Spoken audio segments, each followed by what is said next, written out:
vida se apaga y otra vuelve a comenzar. La espera se hace eterna en los pasillos, pero el resultado es una nueva oportunidad.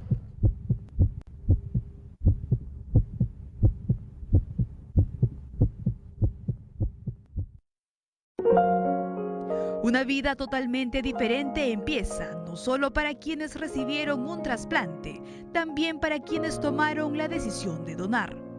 Solo algunos pueden tener la suerte de que cuando mueran estén en ese estado de muerte cerebral y puedan dar vida a otras personas. No todos van a tener esa suerte.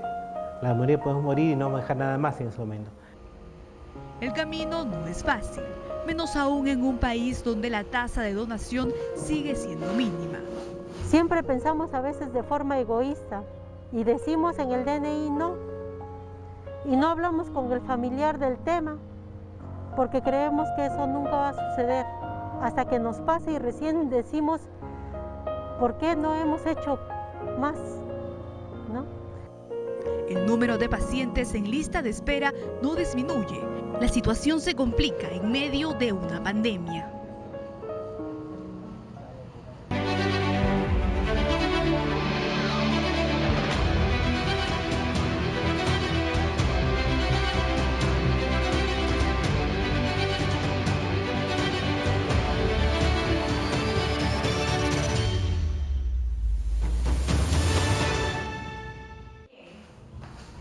Este es el mundo jurásico de Noel. Entre dinosaurios disfruta sus días de vacaciones. Ha cumplido 7 años y ahora tiene una vida como la de cualquier niño de su edad. Pero no siempre fue así. ¿Y cómo es? Es grande, es un dinosaurio. Bueno, con Noel, él tenía una enfermedad de fondo que es con la que nació, tirosinemia tipo 1. A pesar de habérsele dado tratamiento y todo, su hígado se fue dañando hasta que llegó un momento en el que nos dijeron su hijo necesita ser trasplantado, ¿no? Para nosotros fue una noticia bastante fuerte, ¿no? Pero confiábamos bastante en el equipo médico que estaba con nosotros y nada, nos dijimos vamos, pues, ¿no? Vamos a esto para darle mejor calidad de vida a Noel, porque antes del trasplante Noel tenía bastantes limitaciones justo a raíz de su enfermedad de fondo, con respecto a la dieta, tenía daño renal también, cierto grado. La esperanza de vida de Noel se agotaba.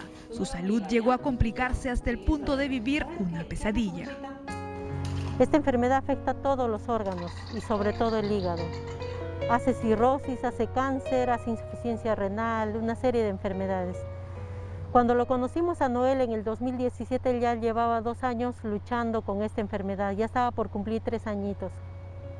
La doctora Tayana lo recogió. Chenapu, Chaneca, yo, Inteli.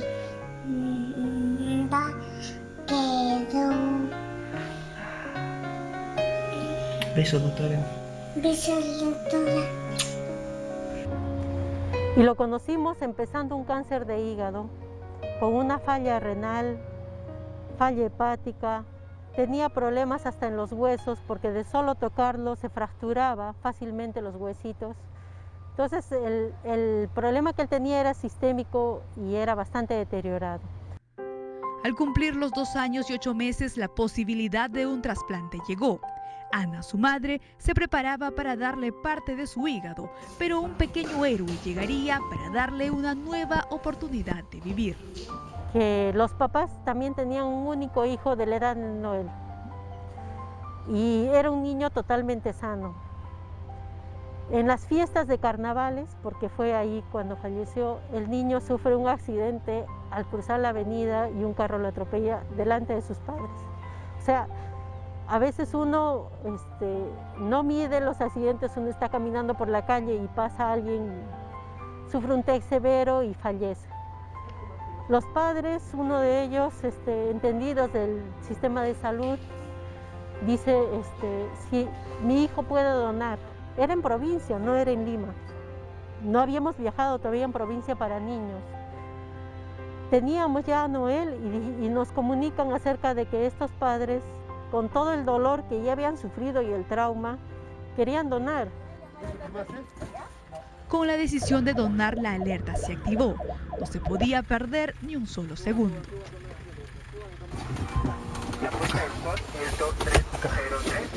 Esto sí, pues. A ver, ahí.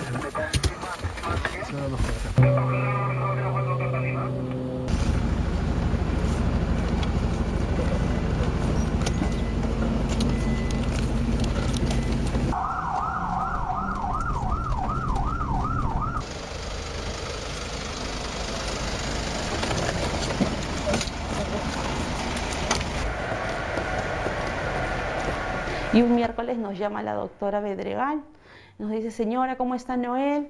Yo le digo, está bien, ¿ya almorzó? Me pareció un poco rara su pregunta. Sí, le digo, ya almorzó, ya que no coma más nada porque se ha activado una alerta nacional de probablemente tengamos un donante.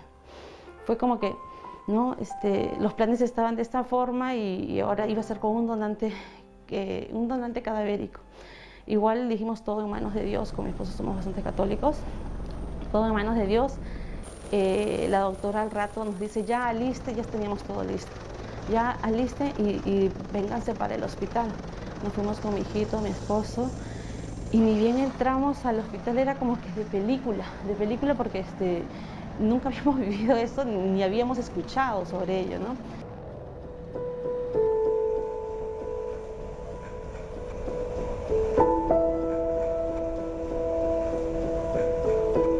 Llegamos a la puerta y dijimos, bueno, ¿cómo nos registramos?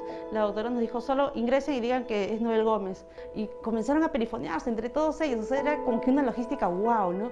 Está llegando paciente de alerta, no me acuerdo qué código dijeron, para trasplante, ya pasen acá de frente por emergencia. Y era todo como que ya estaba organizado, esperando a que Noel llegue, ¿no? Las horas en el hospital se hacían interminables. La cirugía de trasplante se había prolongado. Pese a los esfuerzos de médicos, enfermeras y todo el personal de salud, Noel no respondía al tratamiento. Pero ese día nos dijeron, señora, a Noel, a pesar de todos los esfuerzos, pues Noel no está continuando, no está respondiendo y más bien está pasando todo lo contrario. Su hígado está dejando de funcionar. Tiene como que 48 horas máximo, no está respondiendo a los tratamientos, necesita un retrasplante urgente. Y fue devastador, ¿no? Mi esposo y yo, no, era como que la noticia de quienes siempre nos alentaba, nos decían, no se puede hacer más nada. Sin embargo, un retrasplante, ya doctor, le dije entonces conmigo, que yo era donante. Lo peor, pues no, porque el doctor me dijo, no puede ser ya con donante vivo, tiene que ser con donante cadavérico, usted ya no puede ser donante. Y que en 48 horas encontremos un donante cadavérico es complicadísimo, pues, ¿no?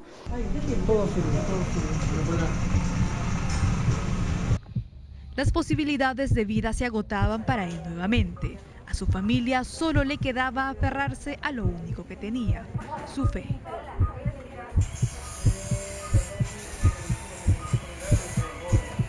Fueron de verdad horas bastante angustiantes que inclusive a mí me llegaron a pensar de salir a la puerta del Rebagliati y hacer que me pase algo, pero de manera que mi hígado sí sirva para mi hijo, ¿no? Fue bastante angustiante, fue bastante desesperante no poder tener control de esa situación, ¿no? Sabiendo de que no hay donación de órganos. Bueno, ha sido una experiencia dura. Ha retado muchas veces nuestra fe, nuestra paciencia, ha sido complicado, pero siempre, digamos que del camino de su operación y de su recuperación han ido apareciendo cosas que nos han ido alentando, ¿no? Hoy día es su cumpleaños, ¿no? No tiene nombre. A ver, No tiene. mira. ¿No? ¿Lo abro? Ábrelo, pues. Sí, lo puedes abrir. Baby Blue. A ver, ¿quién será? Baby Blue. ¿Sabes cómo hace? Mira. Y no cruje. Yo creo que sí. Noel se aferró a su vida. Antes de cumplirse el plazo de 48 horas que dieron los médicos, empezó a recuperarse. No fue necesario esperar por un nuevo donante. ¿Te gusta? Sí. Ella te va a acompañar ahora, a ver. Y la verdad hemos quedado muy agradecidos con esa familia. No la conocemos. En algún momento les mandamos una carta anónima, ¿no? Porque haciéndolo llegar a través de otras personas del doctor, pero nosotros no podemos conocer a la familia, pero les quedamos eternamente agradecidos, ¿no? Y siempre, todos los días rezamos por el bienestar de esa familia, ¿no? Y de ese niñito que es el héroe de mi hijo, ¿no? Nuestra familia está siempre presente en nuestras oraciones con mi esposo. Cuando la doctora nos dijo, yo le pregunté, ¿es donante cadavérico? ¿Pero quién es? ¿Qué es? Quería saber, ¿no? Y me dijo, es un angelito, tiene 2 años y 7 meses.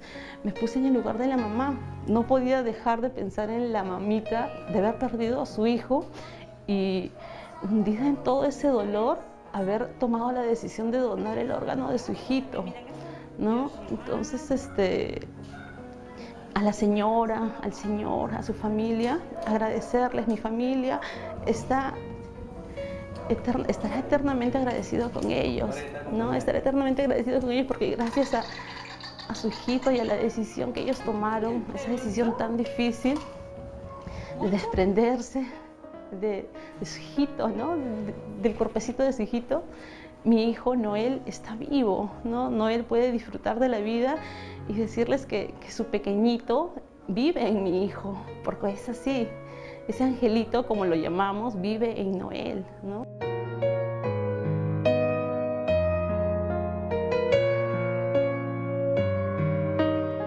Durante casi 10 meses el Hospital Edgardo Rebagliati se convirtió en el hogar de toda la familia. Noel se ganó el corazón del personal que estuvo a su cuidado. Cuando él rezaba, no rezaba por él, rezaba por nosotros. Muy bonito porque uno se sentía bastante involucrado con el paciente porque tú ves un niño de 2, 3 años rezando por sus médicos, por sus enfermeras para que puedan ir bien. Es bastante duro para nosotros, ¿no? Ver que él quería luchar. Recuerdo que como teníamos bastante tiempo de hospitalización, él necesitaba salir, miraba por la ventanita del hospital, pero necesitaba salir, ¿no? Y tenía una inmunosupresión bastante alta porque nos hizo encima rechazo. O sea, si abriéramos el libro de complicaciones del trasplante y dijeran 100 complicaciones hay en trasplante, no, él tuvo 99. Ahora tiene una vida normal y sin mayores limitaciones. Puede jugar, bailar y sobre todo vivir como cualquier niño de su edad. La recuperación para él fue lenta y por momentos su salud se debilitaba. Ana comenzaba a perder su fe cuando una pequeña luz de esperanza llegó con Aitana. Sí, correcto. Aitanita, como siempre lo digo, fue esperanza para mí. Es esperanza para mí porque recuerdo que yo salía de la UCI, no, él estaba bien delicadito, salía mal salía, y de repente veo por las lunas del hospital una niña jugando con sus manitas, ¿no? Me causó mucha ternura, la miré y me decía, ojalá Dios me permitas ver a mi hijo así, ¿no? Disfrutando como esa pequeñita, y de un momento a otro Aitana, yo no sabía que era Aitana, se me acerca y me toca, tú eres la mamá de Noel, ¿no? Me dice, yo le digo, sí, le digo. Y me dijo, no, él va a estar bien, se va a poner bien. Y comenzó a dar vueltas alrededor mío. Y esas palabras fueron así, me llenaron de esperanza, cambiaron todo lo negativo y todas las tristezas que tenía en ese momento. En mí cambiaron a que sí hay esperanza, sí hay luz y mi hijo va a estar igual que Aitana.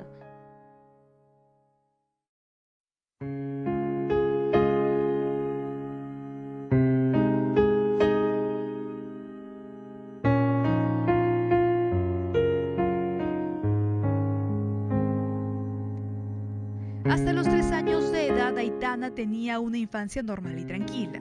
Su vida apenas estaba comenzando cuando pequeños síntomas y muy leves como malestares y falta de apetito daban la alerta de que en su interior ocurría algo mucho más grave.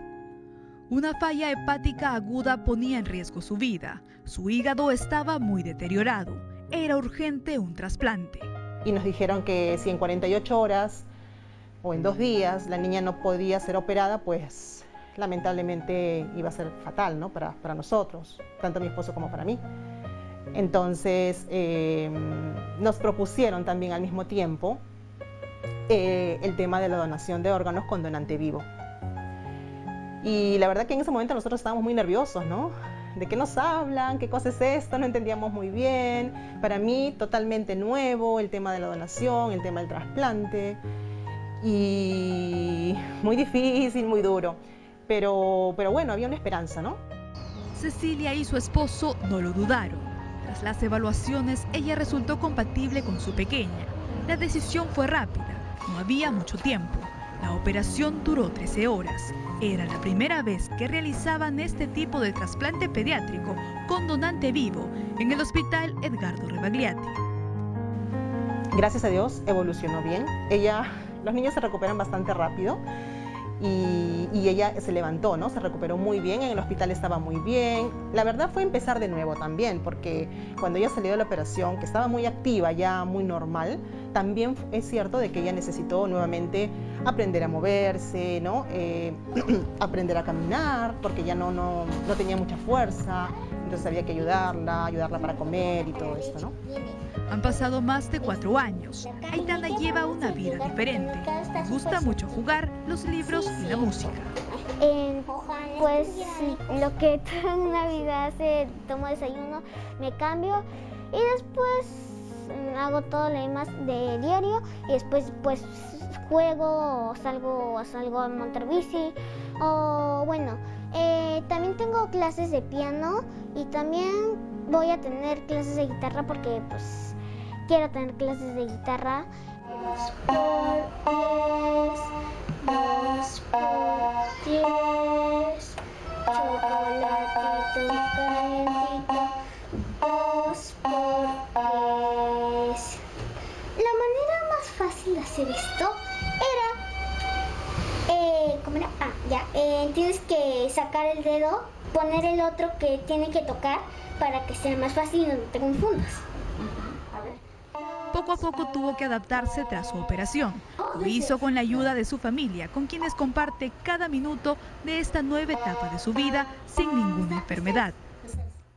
Bueno, me demoré un poquito en ir al colegio, ya en primer grado pude ir, pero en el nido sí, un ratito tuve que dejar el nido y después cuando ya me sentía mejor, cuando ya me sentía más alegre, cuando ya me sentía que no sé qué, pues pude ya ir al nido, hacer mi vida normal y ir al colegio también, ir al colegio.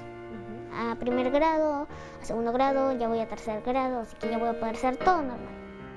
La tranquilidad y felicidad volvieron a casa de estas familias. Los momentos más críticos que vivieron quedaron atrás. Su historia la comparten para que más personas conozcan lo difícil que es atravesar por una situación similar.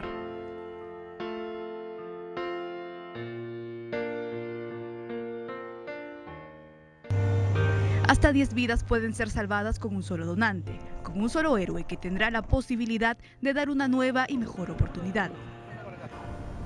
Un corazón, 2 pulmones, hígado, 2 riñones, páncreas, córneas, piel, huesos. Es decir, la posibilidad de donar y ayudar y dar vida a otras personas es muy grande.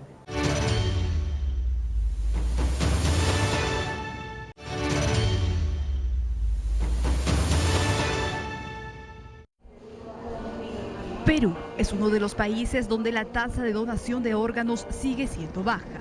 Las cifras fueron mejorando en los últimos años. Antes solo existía un donante por cada 1.000.000 de habitantes. En el 2019 la cifra cambió y se llegó a 3 donantes por 1.000.000 de peruanos. Pero esto no es suficiente.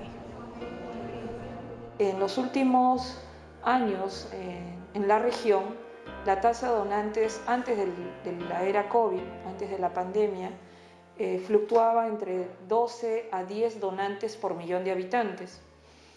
El Perú, en sus mejores años, ha estado entre 3 a 5 donantes por 1.000.000 de habitantes.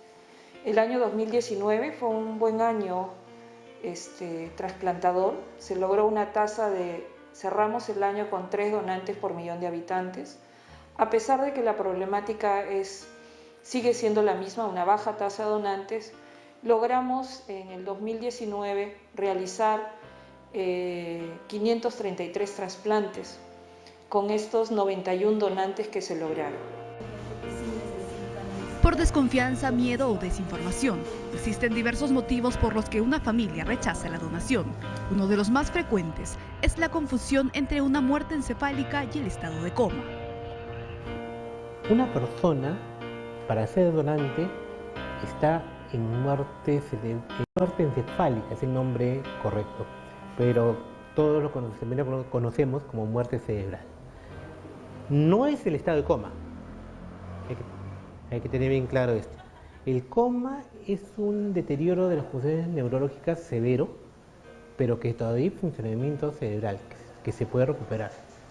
La persona que está en muerte cerebral ya murió, no hay ninguna posibilidad de que pueda nuevamente recuperar el funcionamiento de ese cerebro.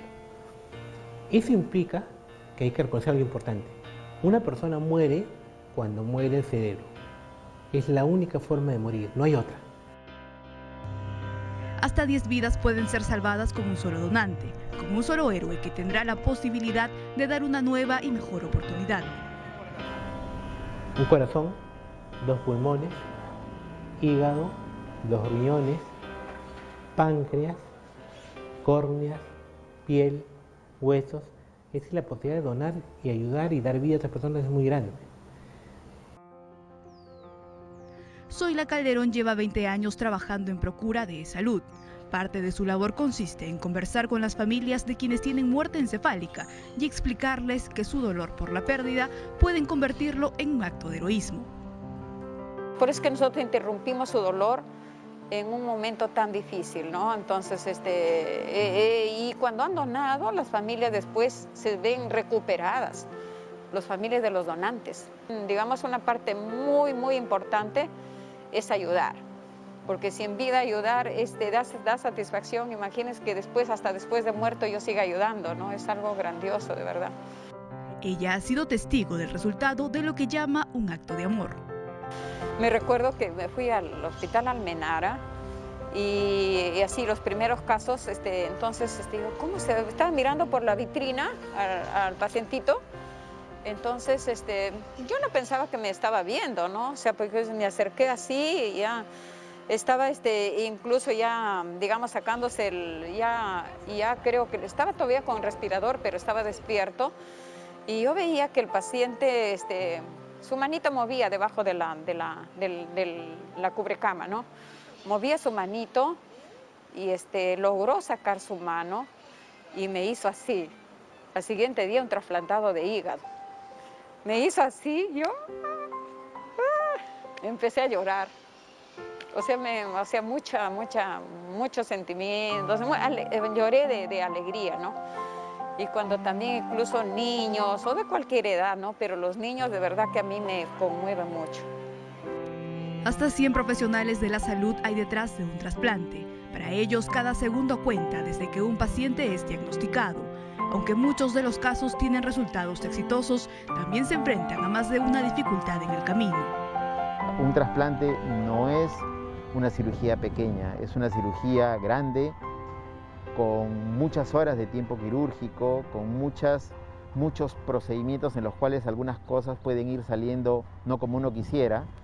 Y si me hablas de cuáles los problemas más importantes que hay es cuando a veces, por ejemplo, has hecho todo el trasplante y al día siguiente o a los 2 días evaluamos al paciente, aunque eso se evalúa diariamente, y encontramos que algunas arterias o algunas venas, por ejemplo, se han trombosado y tenemos que anticoagularlo, y si eso no funciona tenemos que reoperarlo y hasta se puede necesitar otro donante. Hay que colocarlo a ese paciente en lo que se llama código de alerta 0, y entonces eso hace un tema mucho más complejo, ¿no? A eso se suma la falta de donantes y el poco tiempo que tienen para salvar una vida cuando otra ya se ha ido. Los órganos tienen un tiempo de vida corto. Un corazón no puede estar más de 4 horas fuera de un cuerpo hasta que se vuelve a poner en el que va a recibir. Un hígado no puede estar más de 6 horas. Un riñón más de 12 horas, un poco más, puede llegar hasta 24 con mucho esfuerzo. Entonces, tenemos que trabajar rápidamente. Y todo eso se hace de una forma coordinada. Cuando una familia toma la decisión de donar rápidamente, se activa una alerta nacional. El operativo donante entra en marcha. Todo está coordinado. El tiempo es muy corto. Si los órganos deben ser trasladados desde otras regiones, se habilita un mecanismo en el que cada segundo cuenta.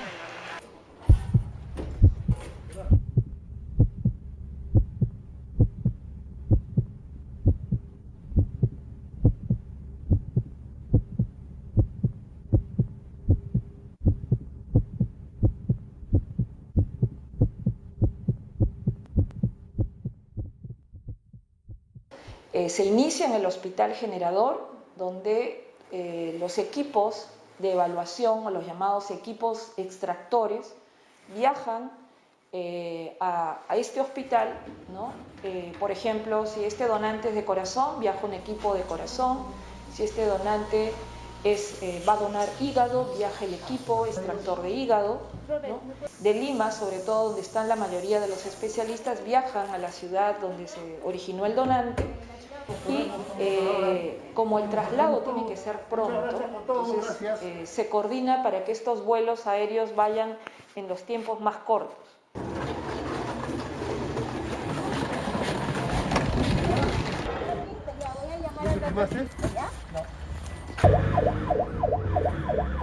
Suban, adelante. Listo, suban. La puesta del sol es 2303.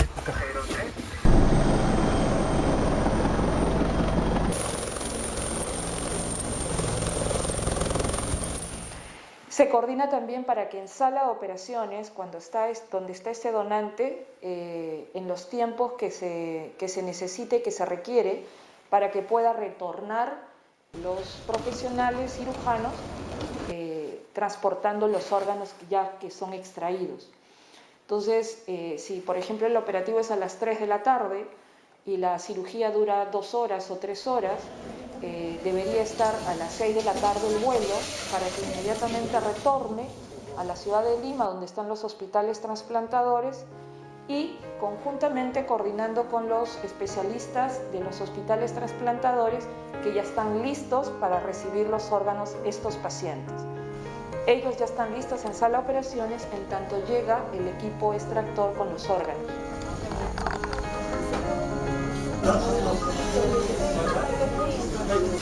El respeto que se tiene para el donante se refleja en cada sala de cirugía. Un minuto de silencio y rezo de los creyentes son la parte previa en cada extracción. Entre 1 a 2 personas mueren al día en el mundo esperando por un donante. En el Perú, la voluntad de donar puede ser manifestada en el Documento Nacional de Identidad.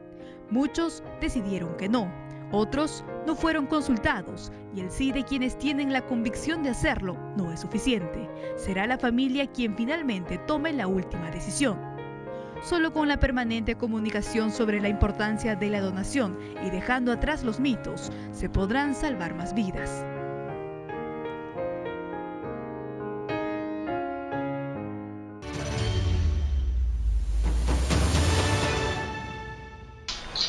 ¿Cómo estás? Bien, ¿soy tú? Bien. Se pudo ver. Ya, hijo. Cuídate, ¿no? Come. Quiero mucho, padre. Gracias. Cuando la vida de quien amas está en peligro, no existe nada en el mundo, ni siquiera una pandemia que evite hacer hasta lo imposible por salvarla. Armando Coronel lo sabe muy bien. No solo decidió ser el donante de riñón que Brian, su hijo de 15 años, necesitaba, también tuvo que superar el COVID-19, pues se había contagiado. A Brian le diagnosticaron insuficiencia renal crónica terminal. Por varios años recibió tratamientos como diálisis y hemodiálisis, pero su cuerpo dejó de responder a los procesos. Necesitaba un nuevo riñón. El trasplante era su única opción.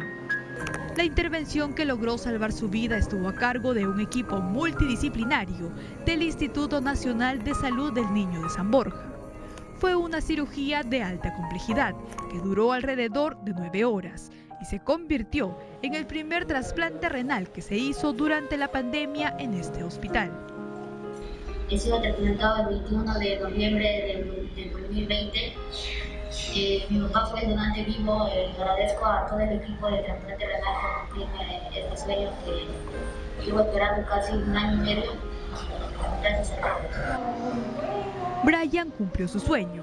Su trasplante no fue el único realizado durante la pandemia. En otros hospitales como el Rebagliati continuaron salvando vidas. Sus pasos aún no son firmes, pero pronto aprenderá a caminar. Gabriela irradia vitalidad. La curiosidad empieza a despertar en ella a su año y 3 meses de vida. Tiene un mundo entero por descubrir. Sus padres cuidan cada uno de sus pequeños movimientos con la seguridad de que crecerá libre de la enfermedad que estuvo a punto de apagar su corta vida. Mi niña Gabriela a los 2 meses y medio, aún continuaba con la coloración amarillenta en la piel. Es ahí donde su policlínico que le corresponde nos derivó al Hospital Rebagliati para que le hagan la serie de exámenes, y ahí donde mediante la biopsia diagnosticaron que tenía atresia de las vías biliares. Para entonces los médicos nos dijeron que tenía que necesitar un trasplante de hígado. No fue necesario incluir a Gabriela en la lista de espera. Diana, su madre, sería la donante. Entre febrero y marzo del 2020, cuando todo se preparaba para la cirugía, la pandemia hizo que las operaciones de trasplante sean suspendidas. La angustia para ellos crecía cada día. La salud de su hija se iba deteriorando. Lo único que podía salvar su vida era el trasplante. Los médicos nos dijeron que teníamos que esperar, y fueron meses y meses de angustia porque los médicos no querían arriesgarse a operarla por el tema de que se contagie.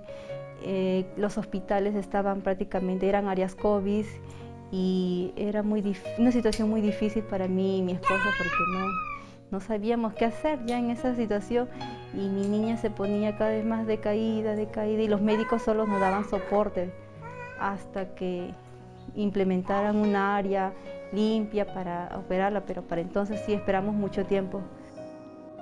Fueron más de 12 horas de operación en plena cúspide de una pandemia.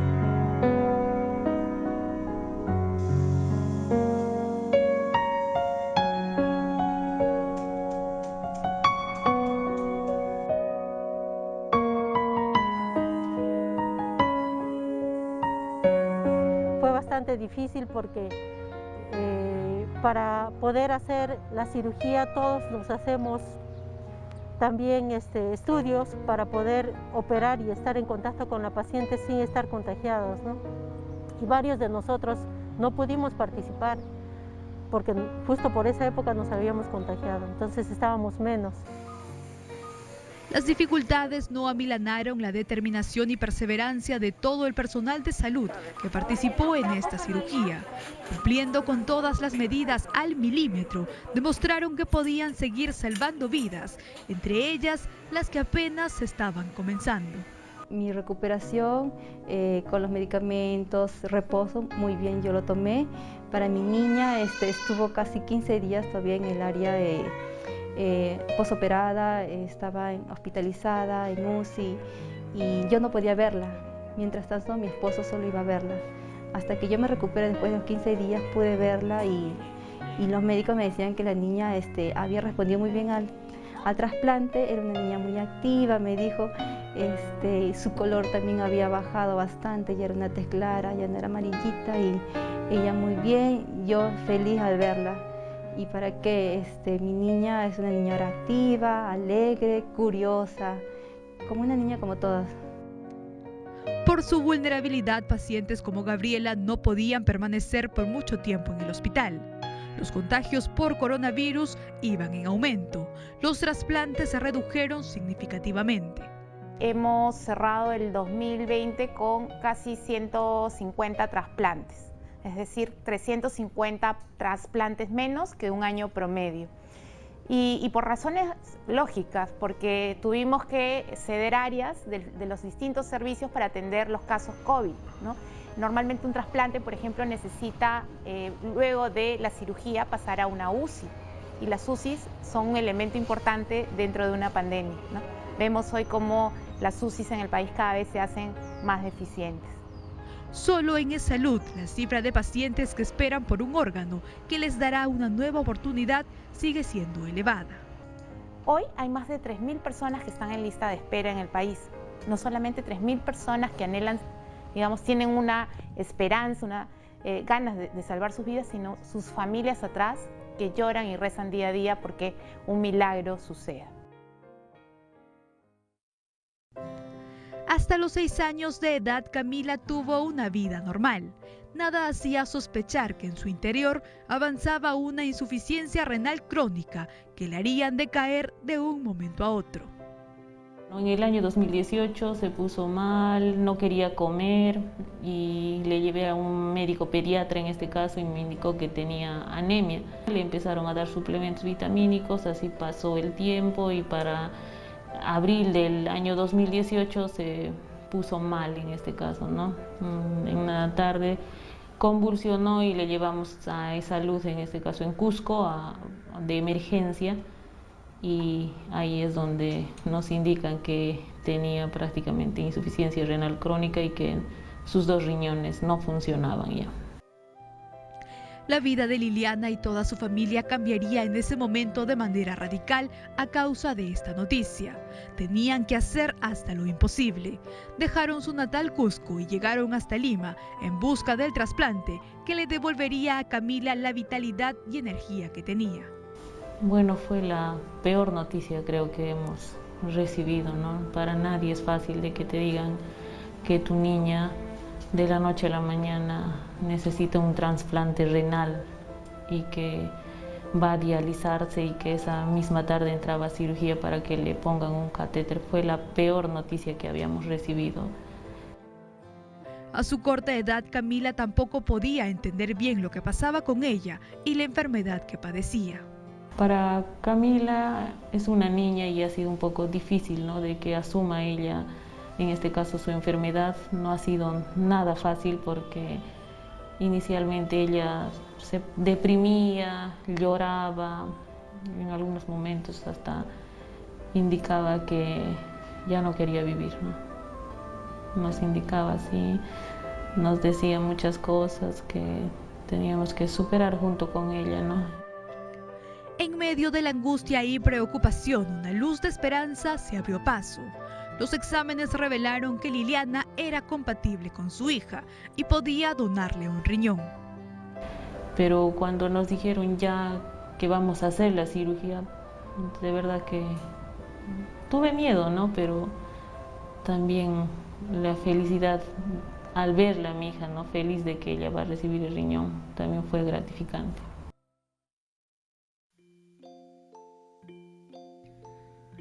El trasplante de Camila también se postergó debido a la pandemia. Esperó por algunos meses más y finalmente la cirugía fue programada para diciembre. La operación fue exitosa y antes de Navidad fue dada de alta del Hospital Almenara. El mejor regalo que pudo recibir fue el de su madre, quien le dio vida nuevamente. Las operaciones de Gabriela, Camila y Brian se hicieron con donante vivo durante el estado de emergencia. El amor de sus padres fue tan grande que no dudaron ni un solo segundo en darles una parte de ellos para que puedan tener una nueva oportunidad de vivir.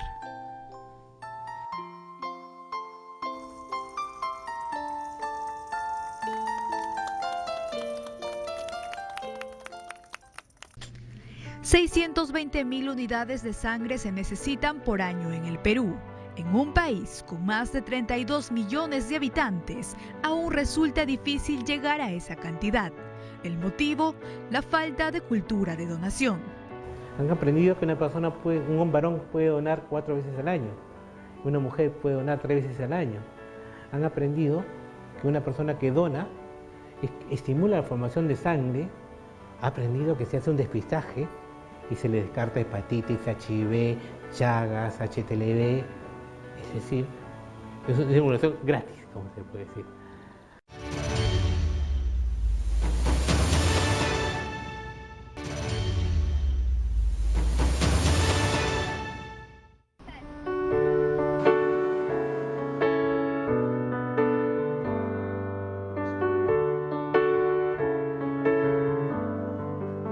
Sí, soy donante de sangre desde los 18 años. Cumplí los 18 años y quise que ese fuese mi gesto, precisamente en ese día tan significativo. He donado 140 veces. Procuro donar sangre 3 o 4 veces al año. Y dono sangre, primero, por mi vocación como religioso de la Orden de San Camilo. Donar sangre es donar vida. Seamos todos donantes voluntarios de sangre. Somos una orden hospitalaria. Y dono sangre porque he visto la realidad de la vida, la realidad del mundo de la salud, porque sin sangre se llega a paralizar un hospital, se llega a paralizar el mismo sistema de salud. Porque la sangre la necesitamos desde el momento del parto hasta el momento de la muerte, pasando por 1000 circunstancias, anemias, trasplantes, quemaduras. 620.000 unidades de sangre se necesitan por año en el Perú. En un país con más de 32 millones de habitantes, aún resulta difícil llegar a esa cantidad. El motivo, la falta de cultura de donación. Para donar no hay muchos requisitos. El padre Mateo lo sabe muy bien.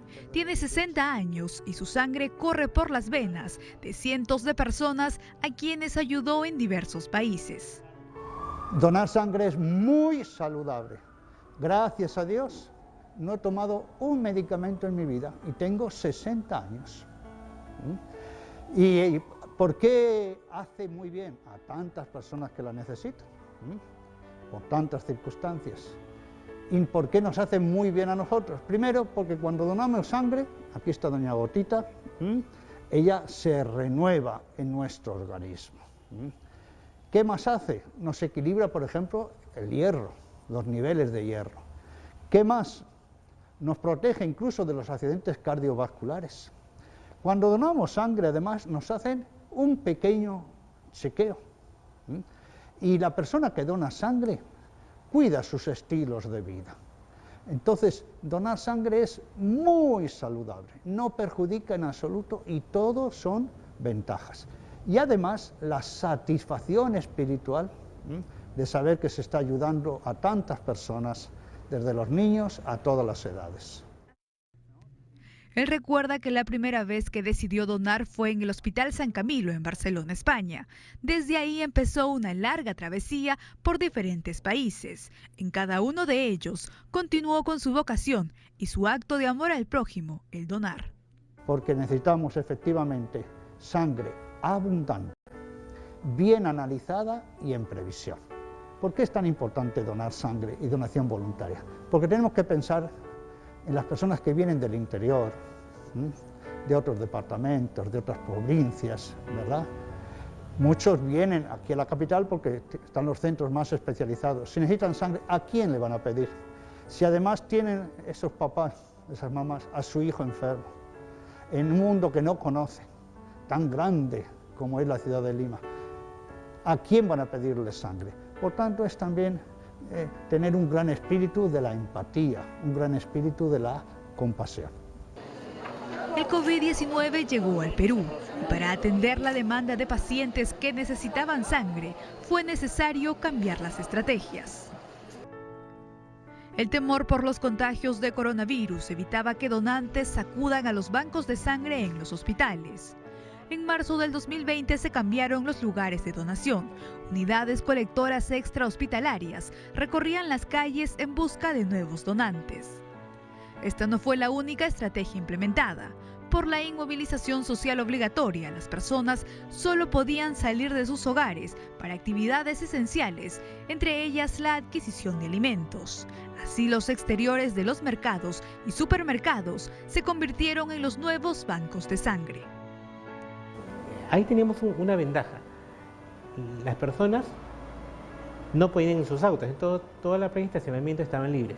Entonces colocamos carpas en diferentes centros comerciales, en diferentes supermercados, y primero hasta un poco de temor, ¿no? Dijimos, es algo nuevo, la gente no conoce, está todo el temor del COVID, de la pandemia, y dijimos, si es que van 5 personas a donar, sería una gran noticia. ¿Qué pasó? Primer día, 20. Entonces nuevamente recalco, el peruano es solidario.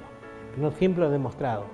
Cada vez que hay un evento lo puede, grande, un desastre, apoyado. Y cuando hubo esto, vimos que las personas se acercaban y donaban, a pesar de todo. Se les explicaba todo y con todas las precauciones que se tuvo, con todas las previsiones, protección tanto al donante como a nuestro personal que hacía la extracción, y las personas comenzaban a donar.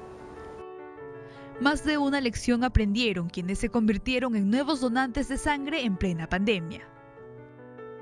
Han aprendido que una persona un varón puede donar 4 veces al año, una mujer puede donar 3 veces al año. Han aprendido que una persona que dona estimula la formación de sangre de esa persona, es decir, produce sangre más joven, sangre de mejor calidad, si se puede decir. Ha aprendido que se hace un despistaje, porque una persona que va a donar, se le hace una evaluación médica y se le descarta hepatitis, HIV, Chagas, HTLV, es decir, es una evaluación gratis, como se puede decir. Ha aprendido de que así yo puedo, con mi donación, ayudar a 3 personas, porque cada unidad se divide en glóbulos rojos, plasma y plaquetas. O sea, todo eso se ha ido mejorando y cambiando. ¿Y qué nos ha llevado? Una cosa importante, nosotros teníamos un promedio, 5-8% de toda la donación en el país era de donantes voluntarios. O sea, las sangres obtenidas, básicamente de reposición. Es decir, tienes un familiar que se va a operar, lleva a tus donantes para ese paciente. No había esa cultura de donación de sangre voluntaria. El año pasado habíamos llegado hasta 12-13%, el año 2019 hemos incrementado casi un 50%, de 8 hasta 13.5% la donación de sangre, y el año 2020 hemos pasado el 20% de donación voluntaria. Mucha más gente en pandemia ha donado sangre en forma voluntaria. Para que las cifras de donación de sangre sigan en aumento, se necesita seguir implementando estrategias que acerquen los bancos de sangre a las personas, que la información esté al alcance de todos y que poco a poco se consiga tener una cultura de donación que tanto hace falta. Doña Gotita, mire qué simpática que es, ¿eh? Nos dice también que donamos sangre para hacer el bien y para hacernos el bien, y para tener esa satisfacción y alegría interior. Con este carné, donando potencialmente nuestros órganos, si es posible, después de nuestra muerte, y donando sangre, se pueden ayudar a muchas personas. ¿Cómo se dice? Salvar humanamente muchas vidas. Por eso, adentrémonos con alegría, con entusiasmo, en la cultura de la donación voluntaria de sangre y de donación de órganos. Muchos pacientes no solo están a la espera de donación de sangre o de órganos, también hay listas de personas que aguardan por un trasplante de médula ósea. Quienes necesitan la donación de órganos, sangre o médula ósea viven cada día una carrera contra el tiempo, una carrera que solo puede ser ganada si se tiene el apoyo de más personas, de una sociedad que deje atrás la desconfianza y los mitos que impiden que el acto de donar permita dar una nueva oportunidad de vivir.